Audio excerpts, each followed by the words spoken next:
Bonjour à tous et bienvenue dans ce nouveau podcast. Aujourd'hui, nous allons traiter un sujet qui me tient particulièrement à cœur. On va traiter justement le sujet des métiers insolites, qui est donc mon nouveau concept sur l'émission Le Set Talk. Aujourd'hui, j'ai la chance d'accueillir Déborah, qui est technicienne en salle d'opération. Salut Déborah. Salut, merci pour l'invitation. Merci à toi. Comment tu vas ? Ça va bien, un peu stressée, mais ça se passe bien. Ok, tout va bien se passer, t'inquiète. Donc on va commencer sans plus tarder.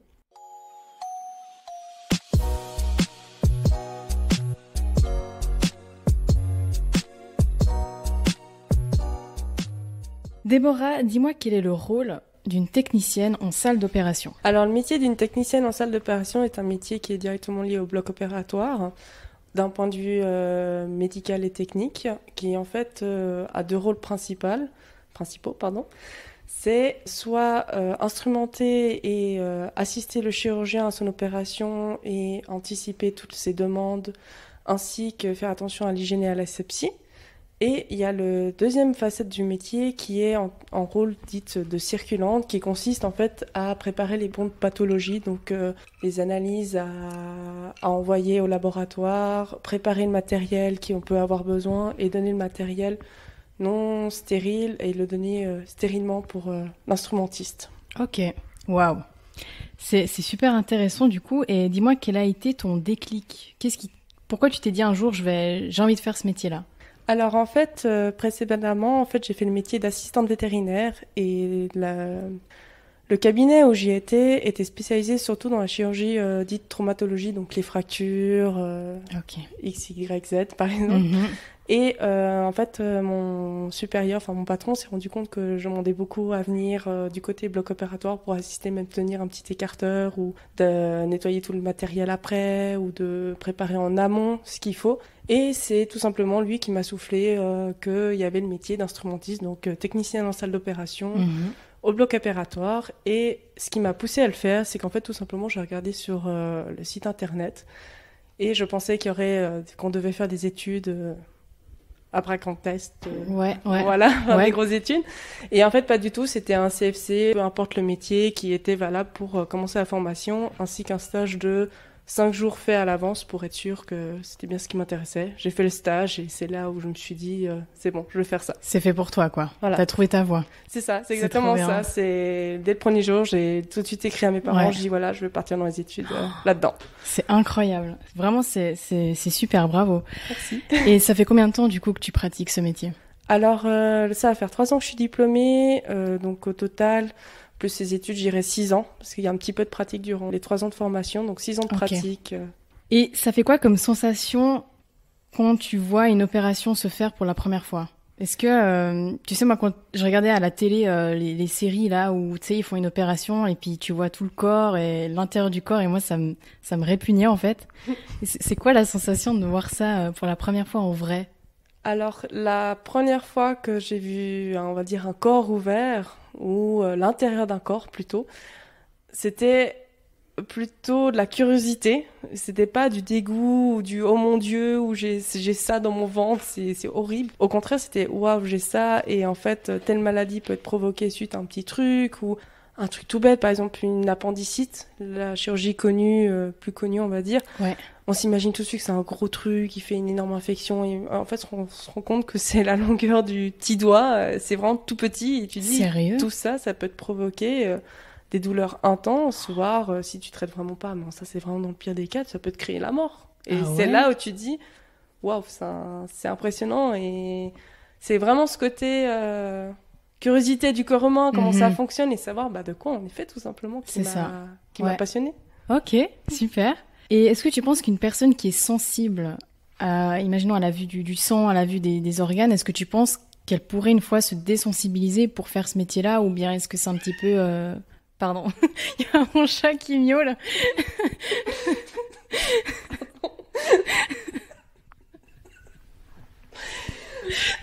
Je crois qu'il s'est manifesté de ça. Oui, totalement. Ah, bordel. Alors du coup, est-ce que tu penses une personne qui est sensible de base, que ce soit à la vue du sang, à la vue des organes, est-ce que tu penses qu'elle pourrait une fois faire ce métier-là ou non ? Alors c'est un métier qui est assez particulier, il faut quand même être un peu passionné par le corps humain et pas y aller en mode bisounours et puis les petits poneys sur les arcs-en-ciel. Ça, faut être un peu consciente là-dessus. De ce qu'on peut voir, par exemple dans la télévision, les séries, oui, il y a du sang, mais c'est pas au point où d'un coup on se fait gicler de sang, on a plein le visage, etc. Ça peut arriver, ça je vais pas mentir. Les chirurgiens font tellement attention, on va dire, à coaguler, donc stopper l'hémorragie, qu'en fait niveau saignement c'est assez limité. Par exemple une peau, quand tu t'entailles, bah, ça saigne tout de suite, c'est impressionnant, etc. Par exemple avec la chirurgie, avec l'anesthésie, bah, ça calme un peu la pression des vaisseaux sanguins et du coup il y a moins cette diffusion de sang assez particulière. Mais je dirais, pour vraiment répondre à la question, que voilà, faut quand même avoir conscience que oui, il y a du sang, il y a du corps humain, etc. C'est peut-être pas donné à tout le monde de faire ce métier, qu'il y en a comme cette conscience-là. Oui, ouais. Ouais, ok, je vois. Et une opération peut durer combien de temps? Ah, ça varie des opérations. Il y a des opérations qui peuvent durer littéralement 15 minutes, comme 6 heures, comme 8 heures, comme 12 heures, comme toute une nuit, comme... Ça dépend en fait de quel type d'opération, de qu'est-ce qu'on fait, est-ce que c'est complexe ou non. Ça dépend aussi du patient, si par exemple il est obèse, s'il y a des problèmes d'antécédents médicaux. Ça varie, on peut pas vraiment donner une certitude exacte. Ça dépend de ce qu'on fait. Ok. Donc, du coup... J'allais te demander à combien d'opérations tu peux assister par jour, mais alors du coup ça dépend aussi vraiment de l'opération en elle-même en fait. Oui, c'est ça. Quand tu dis 12 heures, une opération qui peut durer 12 heures, ça veut dire que tu dois travailler pendant 12 heures ou bien tu dois faire un tournus avec des collègues ou... Alors en fait ça dépend des établissements. Par exemple l'établissement où je suis actuellement, nous sommes 2 instrumentistes présents. Prenons l'exemple justement de l'opération de 12 heures. On fait l'opération de... Pardon. Pas de souci. On fait l'opération de, par exemple, la collègue, elle dit, écoute, je prends la relève le matin, donc elle fait le matin. Il y a la pause de repas de midi où il y a une collègue qui vient et qui va me remplacer. Et dès que j'ai fini ma pause de repas, en fait, c'est moi qui vais remplacer ma collègue qui est sur le champ opératoire. Okay. Donc en fait, il y a des relèves, il y a des relèves comparées, par exemple, à certains opérateurs où c'est leur patient, c'est leur opération, ils vont jusqu'au bout. Tandis que nous, on a cette chance d'avoir ce changement d'équipe. Je vois. Ouais, ça c'est bien, du coup. Ouais. Ok. Qu'est-ce qui te plaît dans ce métier? Qu'est-ce qui te motive en fait à te lever tous les matins? Alors déjà, la première chose qui me motive énormément dans ce métier, c'est le côté que tous les jours, c'est pas la même chose. Chaque jour, il y a un patient différent, il y a un chirurgien différent, il y a un collègue différent, qui fait que on finit pas dans un train-train quotidien. Ok. Que toute opération, même la plus banale qui peut être, d'un coup peut, on va dire, mal tourner. Et puis il y a surtout le côté, le corps humain, quoi. Le côté de te dire, tu fais quelque chose et que tu sers pas, en guillemets, à rien et que t'es pas une donneuse de fourchettes et de couteaux comme certains y pensent, mais qu'il y a vraiment une réflexion auparavant de la connaissance anatomique, comme la préparation du matériel, comme s'il y a un pépin, qu'est-ce que je fais, tout simplement. Donc ce qui me motive, c'est vraiment en fait ce côté-là d'apprendre quand même encore tous les jours, malgré mes 3 ans que je suis diplômée. Tous les jours, on apprend des choses nouvelles, le corps humain ne sera jamais identique d'une personne à une autre. Je vois, ok. Et du coup, je voulais aussi te demander, qu'est-ce qui te plaît le moins? Question très dure, je suis un peu prise sur le coup.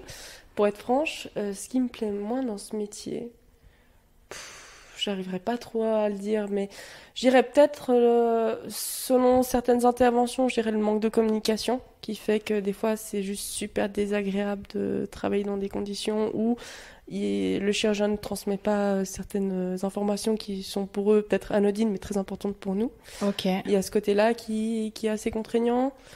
Je dirais la communication.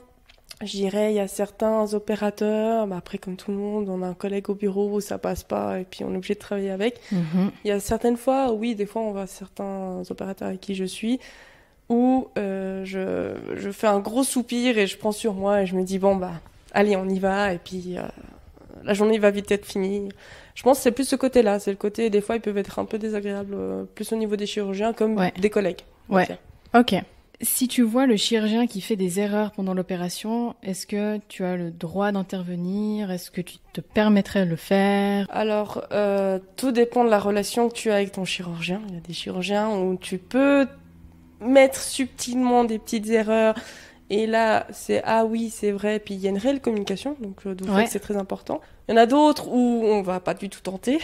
Ok. Si on veut passer une bonne journée. Après, il faut se dire que si le chirurgien n'est pas tout seul, il y a aussi d'autres opérateurs avec lui, il y a des assistants avec lui.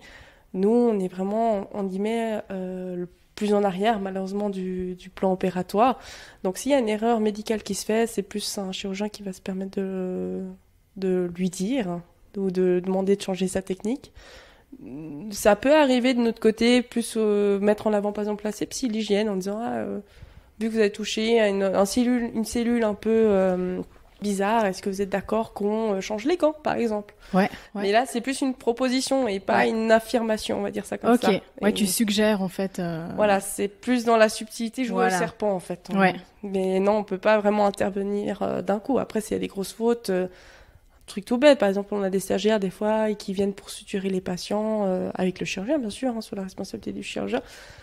Si on voit qu'ils font vraiment quelque chose de pas très beau et dégueulasse, bah oui, là on va commencer, on se sentira plus prête à leur dire, écoute, enlève ton poing et refais-le parce qu'il est vraiment pas beau, quoi. Voilà. Ouais. Mais c'est dans la douceur. Dans la douceur, dans la subtilité. Voilà. Ouais, ok. Et du coup, ma prochaine question, c'est, est-ce que ça t'est déjà arrivé, voilà, tu dois bosser avec un chirurgien et t'as aucun feeling avec lui, aucune connexion. Et ça t'est déjà arrivé de pas savoir quoi faire, du coup, de pas être connecté en fait avec cette personne et de te dire bah je fais quoi là, je suis pas inspirée quoi. Oui. Bah ça m'est arrivé il y a pas longtemps justement. Ok. Pour expliquer, dans l'établissement où je travaille, en fait je travaille avec un chirurgien qui parle pas très très très bien français. Donc déjà là c'est un peu compliqué selon les opérations. Il fait aussi des grosses opérations assez complexes qu'il faut quand même assez bien suivre. Et il parle que soit allemand. Donc voilà. Donc soit c'est mon allemand pourri où je sais très bien commander une bière, mais le reste voilà, on s'arrête à là. Et l'anglais, comment dire que je n'ai pas pris cette option à l'école, donc je suis complètement paumée. Et malgré de nombreuses fois que je lui ai dit je ne parle pas un traitement anglais, je ne comprends pas l'anglais, il m'explique tout en anglais. Super. Donc voilà, pour expliquer un peu le personnage. Et en gros, ce qui s'est passé, c'est que j'ai dû instrumenter cet opérateur avec une collaboratrice avec lui. Vu qu'elle parle allemand, bah, tous les deux sont mis à parler allemand. Mais que allemand. Oh purée. Donc là, je pars du principe de me dire, bah écoute, tiens compte de ce que tu sais déjà, de ses habitudes. Tiens compte de ta technique opératoire et tiens compte de ton anatomie qui est très très très important dans ce métier, de savoir où se trouve quoi, quels sont les risques pour mieux anticiper. Mm-hmm. Et au final, ça s'est super bien passé. Ah, voilà. Tu vois ? Donc voilà, c'est une adaptation à faire et c'est vrai que c'est là où on se rend compte vraiment de l'importance qui nous cassait les pieds, on va dire, sur l'anatomie, sur la technique opératoire, parce que oui, c'est là typiquement, je comprenais rien et puis j'essayais de faire comme je pouvais. L'assistant, je lui demandais s'il pouvait gentiment me traduire. Ça a été un haussement des yeux en l'air, donc j'ai vite compris que je serais pour le coup abandonnée et ça s'est très bien passé. Je suis très contente de...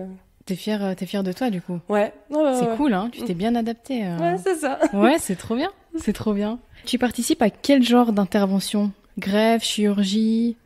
Alors là, où j'ai travaillé la première fois, on va dire ça plutôt comme ça, c'était plus varié. Je faisais autant de la chirurgie viscérale, de la chirurgie gynécologique, de l'orthopédie, de l'urologie, de la chirurgie ORL, tout ce qui était nez, amygdale, enfin les petites chirurgies ORL. Donc ça m'a permis un peu de toucher un peu de nouveau à tout. Et par contre, là où je suis, vu que c'est un centre universitaire, niveau des blocs, en fait, chaque secteur a sa spécificité. Et le secteur où je suis, par exemple, c'est le secteur de chirurgie urologique, viscérale, robotique. Ok. Après, les week-ends, oui. Des fois, je viens travailler les week-ends dans cet établissement, puis vu que c'est les urgences, bah des fois on n'a pas le choix, d'un coup il y a un anévrisme cérébral, bah on y va. On est censé le savoir le faire, donc on y va. Ok. On peut faire autant de greffes, autant d'ortho que de... Tout est varié, quoi. Tout est varié, mais après on préfère mieux donner la spécialité là où je suis à la personne qui est dans ce domaine, on va dire. Qui connaît mieux les habitudes, qui sait mieux quoi prendre comme fil pour éviter mettre moins en défaut les autres. Après, si on a envie de le faire, rien n'empêche de demander. Ouais. Et du coup, ça veut dire que tu travailles les week-ends, la semaine, pendant la nuit. Enfin, tes horaires sont irréguliers alors, du coup. Ouais. C'est un métier où c'est très très irrégulier.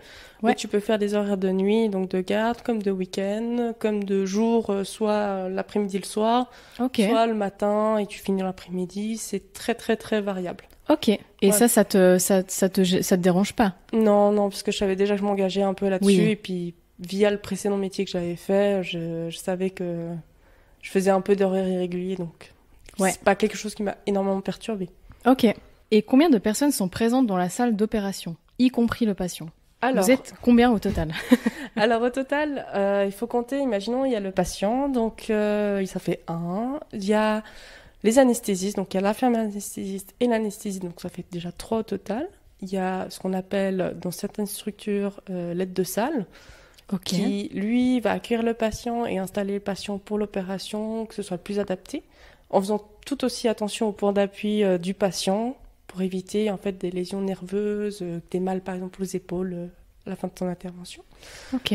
Il y a du coup l'instrumentiste, donc les techniciens en salle d'opération et bien sûr les infirmières instrumentistes, les IDDO qu'on appelle.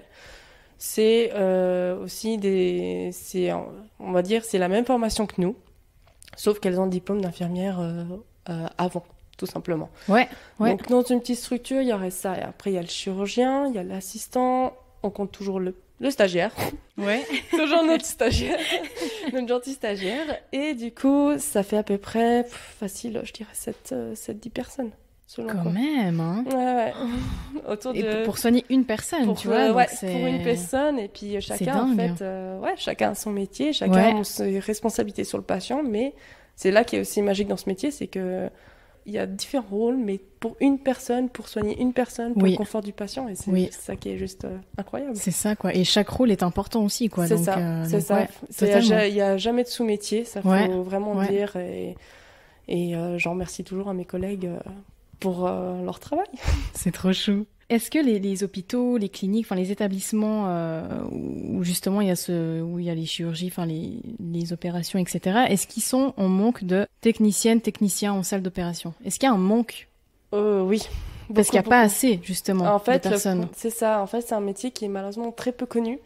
L'école où j'ai fait ma formation à Lausanne donne les moyens pour faire mieux connaître via des publicités, via le salon des métiers, via les portes ouvertes. Et c'est vrai que dans notre métier, il manque énormément de personnel soignant, surtout dans le domaine du bloc opératoire, parce que c'est un domaine qui est très méconnu. Comme on disait, on retient souvent qu'il y a le métier, il n'y a que l'anesthésiste, il n'y a que le chirurgien, mais on n'imagine pas tout le reste à côté.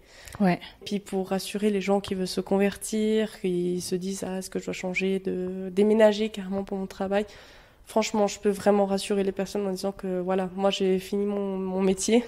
Honnêtement, j'ai regardé sur Internet, je faisais littéralement ma liste et je choisissais où j'avais envie d'y aller en fonction de la proximité, de ce qui m'intéresse. Et c'est ça qui est franchement génial et incroyable. Ouais, t'as eu la liberté de pouvoir choisir un peu. Ouais, c'est ça. Ouais, non, c'était pas hyper contraignant, hyper limité, quoi. C'est ça. C'est pas le côté je dois déménager parce que le seul métier que j'ai, c'est là-bas. Ouais. Bah là, c'était le contraire. Et selon quoi, des fois, ça arrivait qu'il y ait des personnes qui représentent une clinique qui venaient carrément voir les dernières années d'instrumentistes pour, en gros, promouvoir leur établissement, pour engager des nouveaux techniciens et techniciennes en salle d'opération. C'est trop bien. Voilà. Et c'est aussi pour ça qu'on est là aujourd'hui, c'est pour mettre ce métier en avant, quoi. Oui, alors là-dessus, je suis vraiment contente et honorée de pouvoir représenter ce métier et surtout pouvoir l'expliquer, parce que c'est vrai qu'il en manque tellement et c'est tellement peu connu que ça mérite d'avoir un peu d'écoute là-dessus. Ouais, totalement. Bah, j'espère que ça fera découvrir ce métier à des gens, parce que moi, je ne connaissais pas, justement. Tu vois, je suis très contente et je me sens très chanceuse de pouvoir faire ce podcast avec toi, parce que tu m'apprends, en fait, ton métier. Vraiment. C'est pareil, c'est réciproque et je suis vraiment contente de pouvoir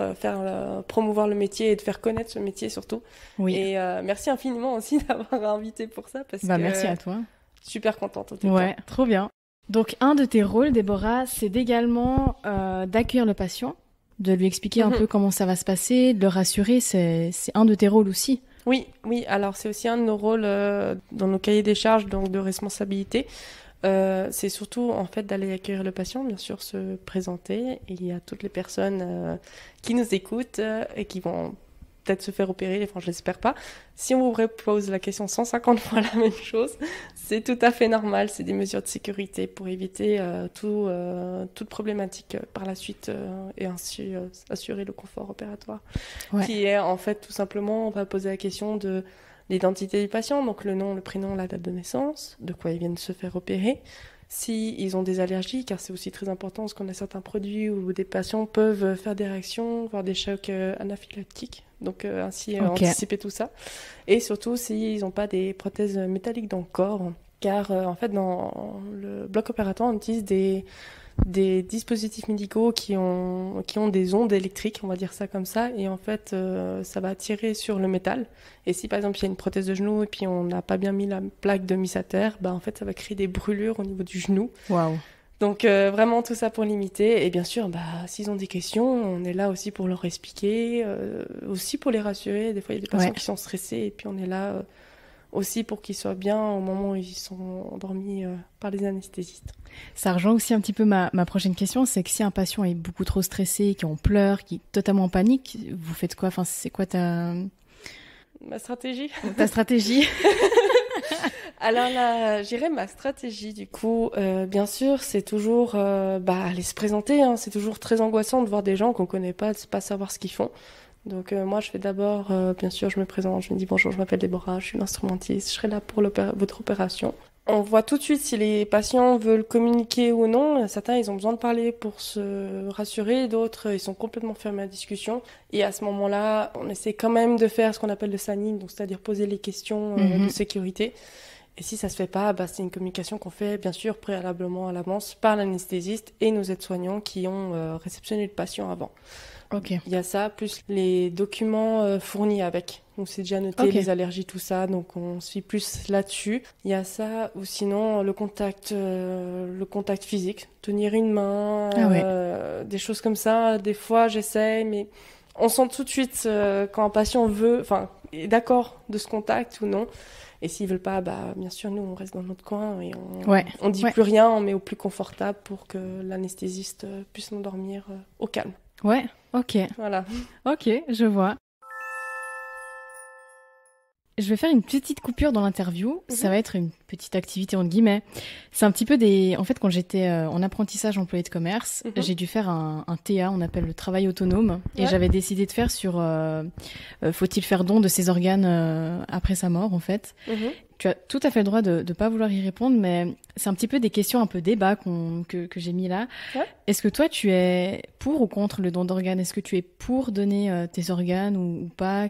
Enfin, en fait, ça m'intéresse venant d'une technicienne, justement, qui traite vraiment ça tous les jours. Enfin... Alors, pour moi, je suis pour le don d'organes. Après, il y a eu la votation en Suisse il n'y a pas longtemps où, en fait, le don d'organes est automatique. C'est s'il y a un refus de don d'organes que là, il faut contacter, je crois, la centrale ou faire une demande à ce moment-là. Et bien sûr, beaucoup communiquer avec les gens. Pour ma part, je suis pour le don d'organes ou donner mon corps à la science. Après, encore, ça encore à réfléchir parce que je suis jeune et un peu naïve, on va dire ça comme ça. Mais, par exemple, les yeux, tout ce qui est cornée, ça, je voudrais pas, par exemple. D'accord. Voilà, c'est pour des raisons privées, je n'ai pas très envie, les gens, ils savent. Après, je sais qu'il y a certains collègues ou collaborateurs ou collaboratrices qui sont contre le don d'organes car on voit aussi comment ça se passe, un prélèvement d'organes. Ok. Donc, voilà, donc des fois c'est un peu particulier, des fois c'est le coup du stress, mais pour rassurer les gens, il y a beaucoup plus il y a du respect sur le corps, hein, bien sûr. Tandis qu'à l'époque c'était un peu la guerre, on va dire ça comme ça. Voilà, donc. Ok, intéressant. Voilà, donc. Intéressant. Je sais qu'il y a des collègues qui refusent à cause de ça, par guillemets, manque de respect du corps pour elles, mais ça c'était vraiment à l'époque, on va dire. Là maintenant il y a vraiment plus de technologie, de cam pour prélever sereinement les organes. Ok. Voilà. Une autre question. Penses-tu que les organes ont une mémoire? Tu sais, j'avais vu un reportage. En gros, si une personne avait vécu un traumatisme dans sa vie, ça peut impacter les organes parce que, à mon avis, ils reçoivent un peu les émotions. Et quand il y a eu une greffe qui s'est faite, le receveur, il avait des attitudes qu'il n'avait jamais eues. Par exemple, des fois, à tout moment, il pouvait un peu partir, s'énerver comme ça d'un coup, chose qu'avant, ça faisait pas partie de sa personnalité. On dirait que c'est un petit peu, tu sais, la mémoire du corps, en fait. Ouais, je vois ce que tu peux dire. Tu en sais plus à ce sujet-là ou... Non, alors c'est vraiment pas un sujet pour lequel je me suis penchée, pour être franche, mais c'est une excellente question. Ok. J'aimerais pas trop donner vraiment de réponse parce que c'est pas un sujet à lequel je suis, on va dire... Où tu as connaissance, en fait. J'ai pas de connaissance. D'accord. Après, ça, c'est l'éternel débat, comme on dit, une greffe d'organes, par exemple, le cerveau. Est-ce que si je greffe le cerveau chez une autre personne, est-ce qu'il va prendre sa personnalité et tout ça? Ouais. On ne sait pas, parce que la capacité cérébrale, actuellement, en science, on la connaît, je crois que de 10%, donc vraiment pas grand-chose. Donc on sait pas. Après, moi, je veux bien y croire, honnêtement, c'est quelque chose qui est... Je pense que c'est possible. Après, des faits ou des réels ou des discussions avec des patients là-dessus, j'ai jamais entendu parler de ça. Voilà. Ok, il n'y a pas eu des patients qui, après, post-opération, ont dit écoutez, moi je me sens bizarre parce que j'ai eu ça comme réaction, chose que ça m'était pas arrivé, ou il n'y a jamais eu de retour comme ça. Non, mais Ok. c'est vrai que ce serait intéressant à poser la question. Parce qu'on a j'ai une connaissance qui a fait la formation en même temps que moi, qui a eu sa tante, je crois, qui a eu une greffe d'organes via son ami. Donc, je vais peut-être poser la question et je te redis, mais c'est vrai que... franchement, ça m'intéresse, en fait, de... Ouais, je comprends. Comment ça fonctionne vraiment Non, je comprends l'idée, mais après, c'est vrai que c'est quelque chose qui... Ouais, pourquoi pas? Franchement, pourquoi pas émettre cette hypothèse? Ouais. Franchement, ouais. Ok. Écoute, on en a fini du coup pour les questions débat. Pas de souci. Et du coup, on va poursuivre l'interview. Donc là, j'ai nommé les risques du métier. Est-ce que c'est possible en tant que technicienne en salle d'opération de choper des infections? Oui, alors c'est aussi le point noir un peu de notre métier, on va dire entre guillemets. Après, il y a toutes les protections mises à disposition qui sont aussi obligatoires, faut aussi le dire. On peut malheureusement attraper des maladies via le contact du sang, donc VIH, hépatite C, hépatite B. Ça peut arriver. Heureusement, et je l'espère, et je prie pour toutes les collègues ou tous les personnels de santé qui jamais reçoivent cette maladie au niveau des accidents du travail.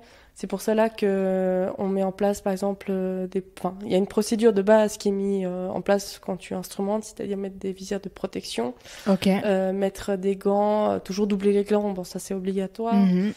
Il y a tout ça, et bien sûr faire attention à comment on donne les instruments. On donne comme des aiguilles, on donne comme des lames de bistouri, c'est tranchant, ça pique. Si, par exemple, ça m'est arrivé le cas où je me suis fait piquer par une hépatite B, le protocole, c'est on met en stand-by. Je me fais tout de suite remplacer par une collègue. L'anesthésiste fait une prise de sang du patient qui envoie au laboratoire et moi, je dois partir à la médecine du travail pour faire une prise de sang pour être sûr que je n'ai pas... attraper cette maladie et bien sûr faire attention, voir ton statut vaccinal si c'est tout bon et à jour. Et je n'ai pas chopé l'hépatite. J'ai pas chopé ça, mais c'est au niveau protocole, c'est très très. C'est très réglementé et puis s'il y a le moindre truc, ils prennent pas de risque et puis c'est tout de suite aller voir s'il y a quelque chose ou pas quoi. Ouais, non, c'est exactement ça. Après, je sais que nous on avait, aussi bien sûr communiquer auprès des collègues de bien mettre des gants, de faire attention. Après, des chirurgiens par exemple dire voilà ce patient je sais pas, a le VIH, est-ce que vous voulez mettre des gants d'orthopédie qui sont beaucoup plus épais, donc en fait qui font facilement moins des trous pour cette opération, soit ils disent oui, soit ils disent non. Après, s'ils disent non, c'est leur responsabilité. Mais nous, voilà. Ok. On se protège. Waouh, c'est quand même des risques, hein. Je veux dire, c'est pas rien. Non, alors tu t'exposes quand même à... C'est quand même l'exposition du sang, faut quand même le dire. Et puis, c'est pas anodin. Il y a une goutte de sang qui peut très vite arriver dans l'œil. Ça va très très très vite et pour pas grand chose. C'est ça qui est aussi en gros guillemets un peu stressant dans ce métier. Et est-ce que le désinfectant ne t'abîme pas les mains? Franchement, tu désinfectes combien de fois par heure les mains? Comment tu fais pour pas avoir les mains abîmées La question c'est est-ce que tu veux savoir combien de fois je me désinfecte en tant qu'instrumentiste ou en tant que circulante? C'est ça la question aussi. Alors les deux, c'est quoi? Alors en tant qu'instrumentiste, il y a t'as le lavage des mains qui est obligatoire, bien sûr, qui est d'abord un lavage des mains classique avec le savon pour enlever toute germe, parce que bien sûr, tu viens de l'extérieur, donc faut bien enlever ce qu'on dit, par exemple, les taches macroscopiques, donc ce qui est visible. Bien enlever, bien sûr, la crasse sous les ongles, tout ça. Et ensuite, il y a un passage de désinfection à l'hydroalcoolique. Par exemple, le stérilium, ça tout le monde malheureusement a bien connu ce produit. Donc par exemple, on désinfecte les mains au stérilium avec 3 passages qu'on fait des mains jusqu'au coude, après des coudes jusqu'au mi-bras et après que des mains. Après, une fois que c'est fait, on s'habille, on met les gants et il n'y a pas besoin de se redésinfecter les mains, normalement. Ok. Tandis que le circulant, donc il y a la désinfection des mains avant de toucher le patient, après avoir touché le patient, après avoir désinfecté les tables, après avoir enlevé un paquet. Si tu ramasses quelque chose de par terre, tu considères que le sol n'est pas forcément propre, malgré que tu as fait le nettoyage, tu dois désinfecter les mains. Honnêtement, ça dépend de tout. Ça dépend de tout. Mais je dirais une circulante, tu désinfectes bien... une bonne vingtaine de fois. Je dirais quand même. Sérieux? Oui, si tu fais vraiment attention. Après, y a les gens qui mettent, par exemple, les gants tout le long de l'intervention et puis ils font avec ça. Ou...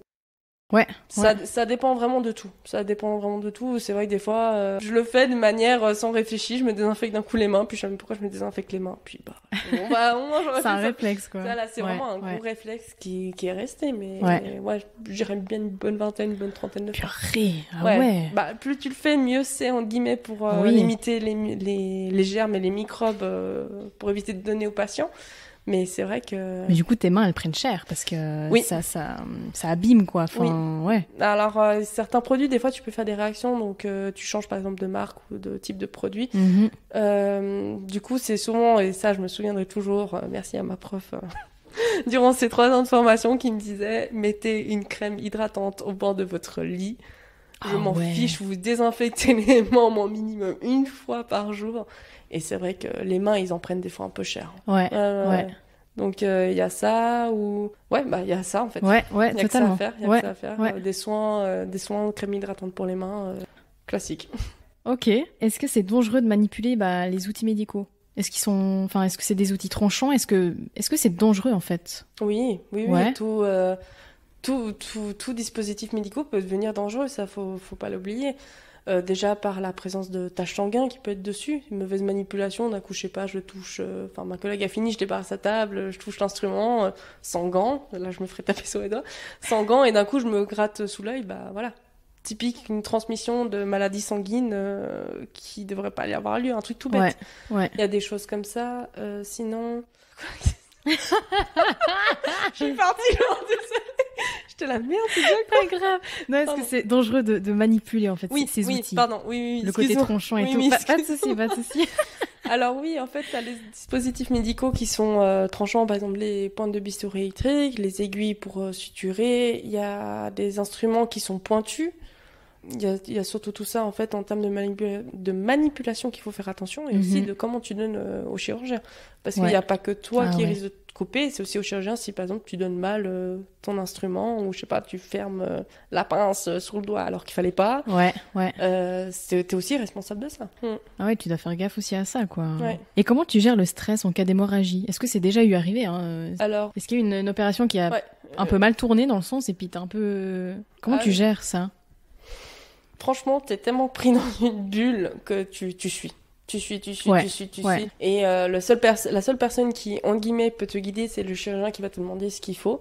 Après, c'est aussi tes collègues à l'extérieur qui anticipent au niveau, par exemple, des fils chirurgicaux, des patchs, des produits hémostatiques, donc pour stopper l'hémorragie, des compresses, des aspirations, tout ça. Toi, en tant qu'instrumentiste, c'est plus... tu donnes des compresses, tu donnes une tu canule. suis le move, en fait. T'es obligé de suivre le move, à ce moment-là, tu t'improvises pas et tu suis, tu donnes un maximum, et tes collègues, en fait, c'est là où c'est très important, le rôle de circulant, c'est que ta collègue va vraiment aussi suivre l'intervention, et s'il y a un pépin, il faut vraiment qu'elle donne les fils qu'il faut, les produits qu'il faut, les compresses, ça c'est sûr et certain. Tu sens le stress sur le moment ou c'est après coup, une fois que ça s'est une fois que c'est redescendu? C'est plutôt à la fin. C'est à la fin, contre-coup. En fait. C'est vraiment contre-coup, parce que sur le coup, je me rends compte, c'est que je me crispe énormément. Je me crispe et je suis focus, et on a beau me parler à côté. Tu veux quel film, machin? Moi, je suis là, je m'en fous, balance les films. Je m'en contrefous de moi n'importe quoi. Et je suis focus. Je suis sur ce qu'il dit l'intervenant, j'essaie de regarder, je donne les compresses. C'est après où je sens que d'un coup je me relâche. T'es fatiguée tu sens que t'as mal, par exemple au genou. D'un coup t'as senti que ton genou, tu sais, au lieu de le mettre dans une position anatomie, on va dire semi-pliée, d'un coup t'es crispé et c'est droit comme un i, et tu relâches, t'es là, puis t'as le coup de fatigue, comme tu dis, et quand c'est fini, tu dis mais putain, quelqu'un me remplace au plus vite, j'en peux plus, quoi. Ah ouais, c'est clair. Puis quand t'as fini, par exemple t'as mis les pansements, ou malheureusement le patient est décédé, et là t'as un gros coup de relâchement, et t'as un gros coup de fatigue. Après, chaque personne réagit à sa façon. Ouais, ça tombe bien que tu parles du décès. Bon, désolée pour cette transition. Non, mais... Est-ce que tu as déjà fait face à des décès pendant l'opération? Est-ce que tu as déjà vécu un décès dans l'opération? Et si ça t'est déjà arrivé, comment t'as réagi? Comment t'as pu gérer? Alors, un décès, alors heureusement, et je me touche la tête et je touche du bois tout ce qu'on veut, mais je n'ai jamais vécu un décès sur un champ opératoire sur table, pour moi personnellement. Après, je sais qu'il y a des collègues qui l'ont vécu, par exemple dans la salle d'à côté ou quelque chose comme ça. Mhm. Donc, je sais pas comment je réagirais. Après, oui, voir, entre guillemets, le patient après le décès. On attend justement tout un protocole. On attend, et puis voilà, le patient, malheureusement, il est mort. Ouais. J'ai pu voir, on va dire, un cadavre. C'est un peu sale dit comme ça. Ouais, j'ai ouais, pu voir ouais. un cadavre, mais ça m'a pas choqué dans le sens que un patient, quand il est endormi, qu'il soit vivant, hein, bien sûr, il a toujours un tube dans la bouche et les yeux fermés. Donc c'est pas Ouais. c'est pas une image violente. Après, Ouais. ça dépend des circonstances et comment ça se passe. Par exemple, des fois des urgences, le patient, voilà, il est vraiment pas en très bon état. Et après, il y a les protocoles qui sont mis en place pour accompagner un maximum Ok. les soignants. Ah ouais. Mm, mm. Ouais, justement, j'allais demander, est-ce que vous êtes formé déjà pour avoir ce genre de cas? Est-ce qu'on vous apprend à comment réagir en cas de décès, que ce soit psychologiquement ou sur le terrain? Qu'est-ce qu'il faut faire du coup quand la personne décède? Est-ce que vous êtes formé pour ça du coup? Alors, pour être franche, non. Ok. Durant la formation, je n'ai pas été formée dans mes souvenirs. Je te dis bien dans mes souvenirs. Ouais. Je pense qu'on a dû en parler, mais vraiment en parler comme toi Ouais. et moi, comme on Ouais. discute, Ouais. mais pas vraiment formé de comment réagir, comment il faut faire. Après, je sais que les établissements sont mis à disposition des psychiatres et des psychologues vraiment pour Hmm. aider. Et bien sûr, c'est ta supérieure qui va venir vers toi te demander est-ce que tu veux être suivi, est-ce que tu as besoin d'en parler. Il y a toujours une écoute et une énorme entraide dans les équipes aussi. Hein. Faut Ouais. aussi pas Ouais. oublier qu'on n'est pas seul et qu'il Ouais. y a toujours quelqu'un, que ce soit une collègue, que ce soit l'anesthésiste, que ce soit le chirurgien, que ce soit la chef, que ce soit le psychologue. On est toujours entouré. Ça, c'est super important à part ça. Ouais. Hein. Parce Ouais. qu'en cas de situation comme ça, de détresse, Mhm. t'as besoin de compter sur tes collègues, t'as besoin de compter sur les professionnels de la santé mentale. Enfin, t'as ce besoin-là, en fait. Parce que c'est quand même ça. un métier qui reste... Dans le corps médical, moi, je trouve que c'est des métiers moralement compliqués, des fois. Franchement. C'est compliqué. Et puis souvent, faut aussi pas se mentir. Des fois, hein, on oublie. Ça peut arriver qu'on oublie qu'il y a un patient.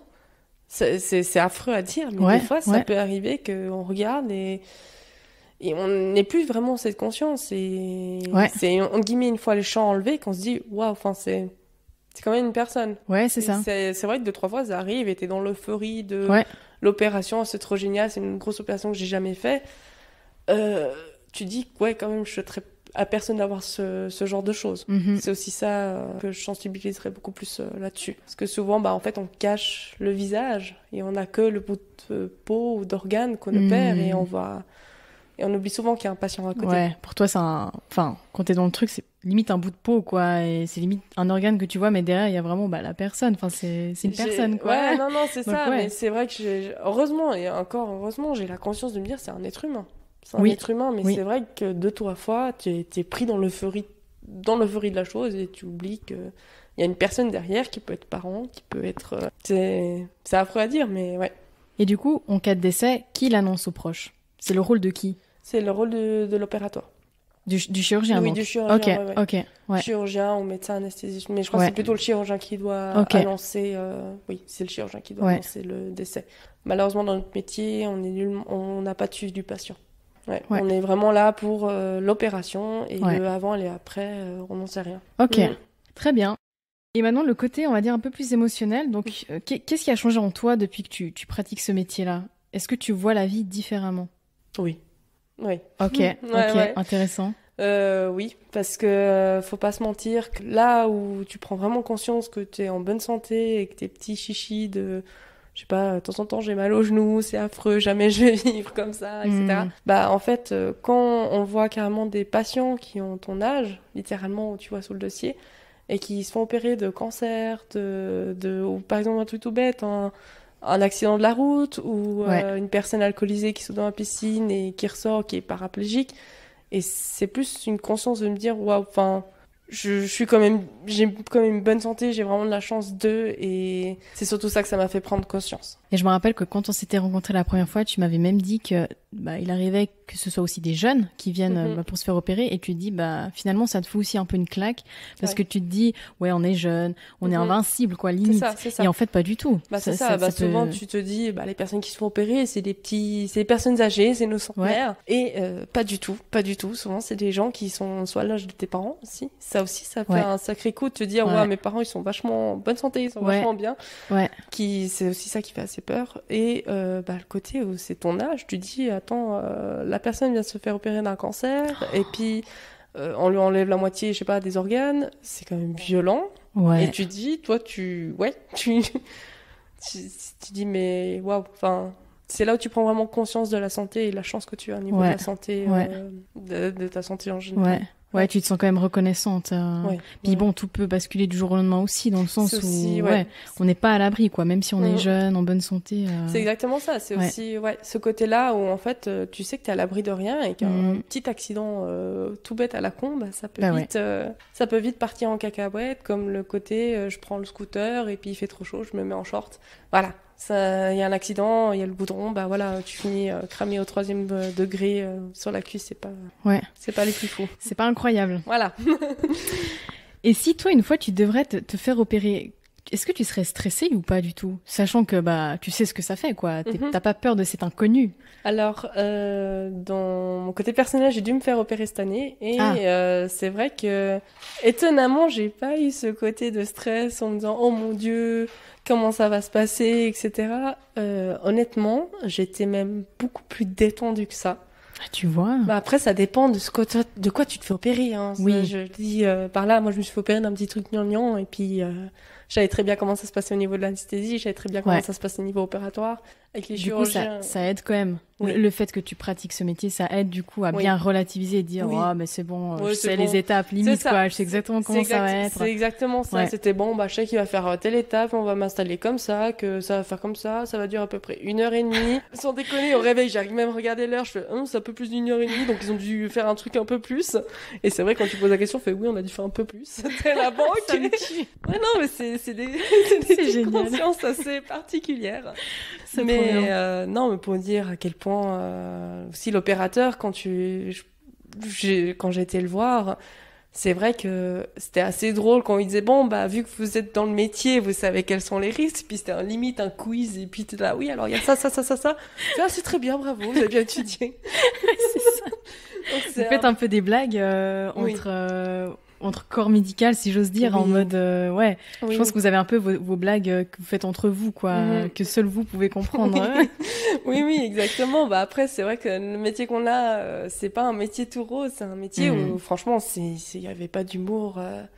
Oui, alors c'est un métier où franchement, tu finis pas très, enfin, tu peux pas finir en dépression, mais voilà, s'il y avait pas ça, c'est pas très glorieux tous les jours.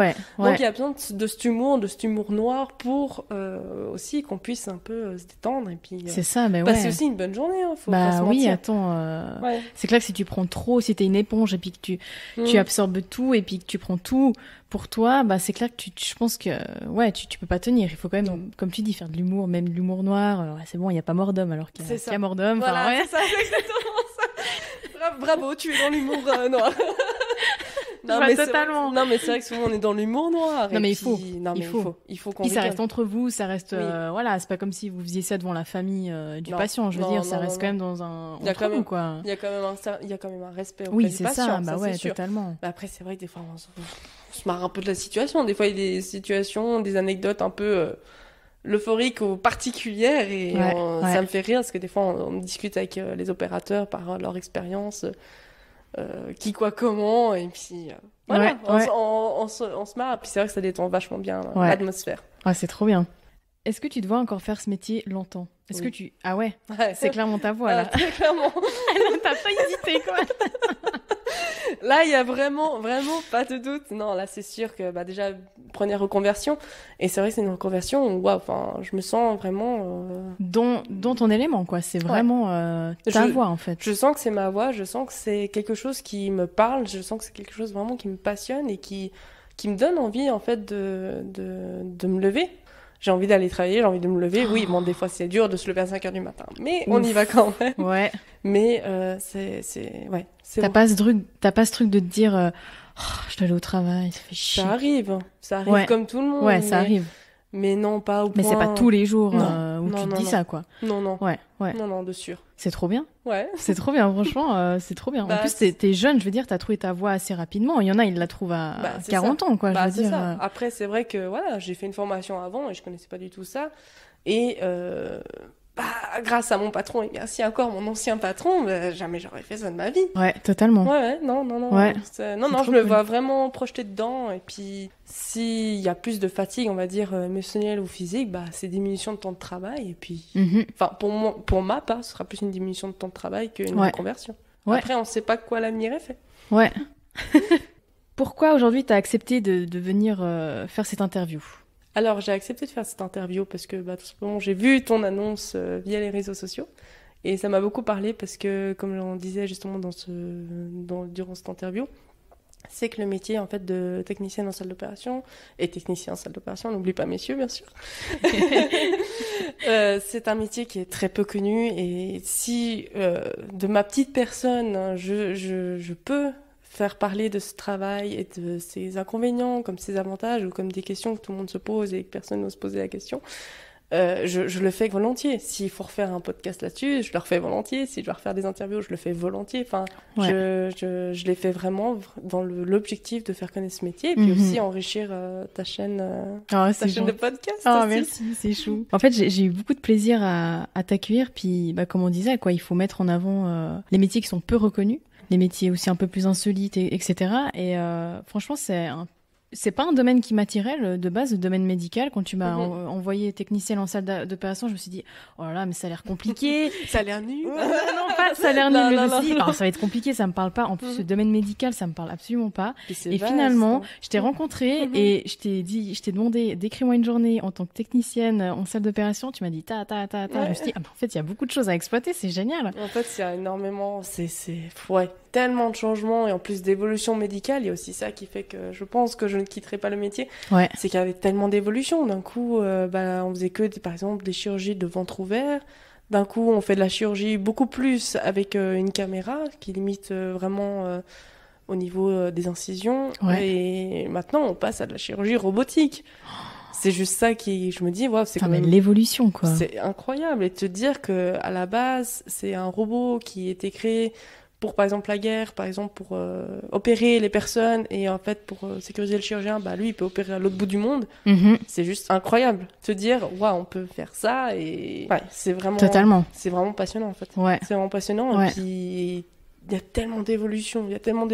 Par exemple, dans le domaine où je suis, si je sais pas, d'un coup je veux changer, je vais passer en orthopédie, oui, j'ai mes bases, mais je veux dire, les prothèses, tout ça, ça a tellement évolué, changé que c'est comme si tu retournais tout le temps à la phase un peu étudiante. Ah ouais, totalement. Ouais, ah mais oui. c'est... Ah ouais, je pense qu'il y a toujours en plus de quoi se renouveler parce que ça va tellement vite aussi, la C'est technologie, le monde médical, c'est ça, les recherches, puis tout ça. vraiment C'est... être à jour, quoi. Ouais, totalement. Être à jour avec les opérations, tout ça, Totalement, ouais. c'est aussi ça. Et pour terminer, ma dernière question, c'est est-ce que tu aurais une anecdote à nous raconter, un truc vraiment insolite qui t'est arrivé? Ouais, alors oui, j'en ai déjà une en tête. Okay. Je sais pas pourquoi j'étais sûre la question allait sortir, donc j'étais sûre. Parce que c'est pas la première fois qu'on me pose cette question via les proches, et du coup, voilà, on va expliquer l'anecdote assez particulière. Donc, en fait, ce qui s'est passé, c'est que une fois diplômée, j'ai travaillé dans un établissement où j'étais de garde de nuit. Cet établissement faisait beaucoup de césariennes, donc sortir un bébé via le ventre de la mère, et souvent, les urgences de nuit, c'était ça. Particulièrement, c'était que ça. Enfin, pas que ça, mais tu étais sûr à 80%, c'est ça. Ouais. Du coup, j'étais là-bas, première garde de nuit, machin, pas d'appel. Je fais ok, bon, pas de souci. Le lendemain de garde de nuit, je suis prête pour ma première vraie urgence. Tu dois débarquer, machin, et t'as la tête dans les fesses, tu cours en pyjama dans l'hôpital, c'est pas grave. D'un coup, j'ai un appel, 4h du matin. Je dis, oh putain, c'est quoi? Et j'ai le chirurgien qui me dit, oui, Déborah, tu peux venir au bloc opératoire, on va opérer en urgence un patient qui a une diverticulite perforée. Donc au niveau, par exemple, du gros côlon, il y a des trous, il faut absolument opérer pour éviter les risques d'infection. D'accord. Tout ça, pour en gros expliquer. Et moi, j'étais là, trop bien, machin. Bon, bah, ça change, je fais pas la césarienne. J'arrive au fond, au taquet, j'appelle le chirurgien principal, il m'appelle, ouais, prévois ça. Je fais, ok, je prévois ça. Enfin, je prévois tout, avec mon collègue qui est aide de salle. Parce que là où j'étais, en fait, on n'était pas 2 instrumentistes, mais un instrumentiste et un aide de salle. Ok. Je teach mon collègue, je dis, alors, écoute, on va faire ça, comme ça, tu m'ouvres telle boîte, on fait comme ça, Au taquet, 4h du matin. Je vois le monsieur qui arrive, je vois dans une drôle de position. Puis je dis, mais attends. Enfin, tu sais, il est pas allongé. Normalement, tu es sur le lit et tu dis, ok. Et tu vois qu'il a les fesses légèrement remontées. Pas tout bien. Je pense que les gens ont déjà compris. Et du coup, je fais, bon, ok. Jusqu'à là, tout va bien. On opère, machin, ils induisent, le patient il dort et tout. D'un coup, il y a le chirurgien qui arrive. Bon, je vais le cuisiner celui-là jusqu'à qu'il me dise ce qu'il s'est foutu dans le cul. J'étais là, quoi? J'étais là, non, mais non, c'est pas possible. Et en fait, ma première urgence opératoire, c'était un monsieur qui s'était inséré quelque chose dans les fesses, qui s'était retiré et qui avait fait un trou. Et du coup, tu dois opérer, enfin suturer ce trou ou enlever une partie du côlon à cause de ça. Et dans l'anecdote, c'est ça qui me fait rire, c'est que en fait, tu te prépares à le truc le plus basique de ton urgence de nuit, ton urgence 0. Et ben non, tu te retrouves avec un très gentil monsieur, je tiens à le dire, très gentil monsieur qui s'est inséré quelque chose dans les fesses et ça n'a pas passé. Oh non. Voilà. Donc la déception de ma première urgence de nuit, ça a été ça en fait. Je suis morte quoi. Voilà. Ça te met bien dans ta lancée comme ça pour ton début de carrière. Là. C'est ce que je me suis dit. Je crois que ma carrière, elle veut tout dire là. Oui, c'est ça. C'est génial. Oh purée. Bah, en tout cas, je te remercie. Donc l'interview, elle touche à sa fin et c'était un réel plaisir. J'ai bien rigolé et puis j'en ai appris beaucoup. C'était top. On s'était déjà rencontrés une fois et puis je t'avais posé déjà des questions, mais là tu m'as vraiment fait découvrir encore des nouvelles choses que je connaissais pas et j'espère que aux auditeurs et auditrices qui nous écoutent, ça va aussi vous faire peut-être trouver une voie professionnelle qui était cachée au fond de vous et puis que vous vous en doutiez pas que c'était peut-être fait aussi pour vous. Donc voilà. Et puis est-ce que tu peux me dire s'il y a des gens qui veulent par exemple se lancer là-dedans, qu'est-ce qu'il faut comme diplôme? Est-ce que c'est comme tu disais, il y a pas besoin de faire il suffit d'une formation en fait. En fait, tout simplement ce qu'il faut faire, déjà il y a qu'une école pour le moment en Romandie, c'est à Lausanne, c'est à l'ES Santé. Donc, je fais un petit coucou à l'ES Santé. Et du coup, en fait, c'est une formation de 3 ans. Donc, au préalable, avant, il faut soit avoir fait un CFC, peu importe le métier, la formation, ce que tu as fait, soit le gymnase, soit fait le diplôme de culture générale. Mais je crois que c'est la même chose que le gymnase, si je me trompe pas. Ok. Et en fait, tu vas faire maintenant un stage de 10 jours pour n'importe quel lieu, pour voir déjà si ça te plaît. Et ensuite, il y a un examen d'entrée théorique et pratique qui se fait à l'école autour du mois de mai, je crois, à peu près. Au mois de mai, dans mes souvenirs. Et après, dès que c'est fait, engagé, c'est parti. Et puis, c'est parti pour 3 ans d'aventure.